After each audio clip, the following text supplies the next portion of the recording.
जालन्याच्या इंदेवाडीला मुसळधार पावसाचा फटका बसलाय। शेती पिकं पाण्याखाली गेली आहेत। सोयाबीन पीक पिवळं पडले आणि आता सडायला लागलंय। ऐन सण उत्सवांच्या काळात हातातोंडाशी आलेला घास हिरावला गेलाय। नुकसानीचे तातडीने पंचनामे करावे आणि मदत द्यावी अशी मागणी आता शेतकरी करतायत। जालन्याच्या सामनगाव शिवारातील सोयाबीनची पिकं सडायला लागली।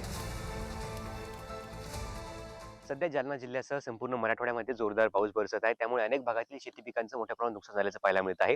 मी सध्या जालना तालुक्यातल्या अंतरवाला या ठिकाणी उभा आहे आणि या ठिकाणी आपण पाहू शकता की हे सोयाबीनचं शेत आहे। शेतामध्ये अक्षरशः पाणी होतं।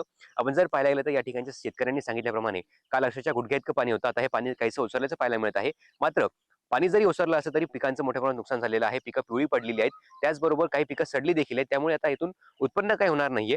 काय सांगणार की हातातोंडाशी आलेला घास हिरावला गेलेला आहे।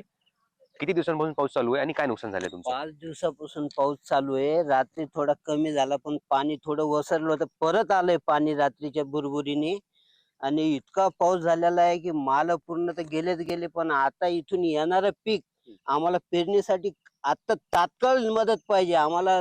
दसरा नको, दिवाळी नको, काहीच नको, फक्त आता आम्हाला मदत पाहिजे। मोसंबी गेली, सीताफळ गेलं, पीक विमा भरलेला, आम्हाला काहीच मदत भेटणार नाही। साहेब, आम्हाला तर सणवार काही राहिलेच नाही। आम्हाला काही अपेक्षा नाही। आमचं पूर्ण पाहून घ्या ना तुम्ही। पुढं पेराव कसं आम्ही तुम्ही सांगा ना आम्हाला एक मिनिट। पोरं पहा आमचे कसं खर्च करणार आम्ही।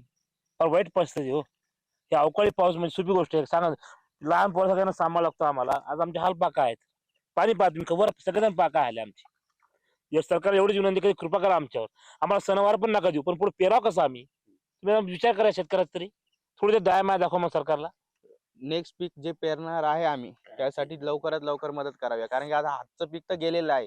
दिवाळी दसरा तर आम्हाला गरज नाही दिवाळी दसऱ्याची, कारण आम्हाला नेक्स्ट पीक मिळणार त्यावेळेस आम्ही व्याजांचे पैसे घेतलेले आहेत ते वापस करणार ना, नाही तर मग कुठून करणार। शेतकरी सगळे परेशान झालेले आहे। आमच्या पट्ट्यातले जेवढे शेतकरी आहेत तेवढे परेशान झालेले आहेत। माझी तशीच फळबागायती आहे। जे माल आलेला आहे तोडायला समजा, आता त्याच्यात पूर्ण पाणी साचलेलं आहे गुडघाभर। त्याच्यामुळं जे माल तोडायचा आला तो बी गळून गेला आणि मोसंबीला जो खर्च निघायचा तो बी निघत नाही। गौरव साळी, पुढारी न्यूज, जालना।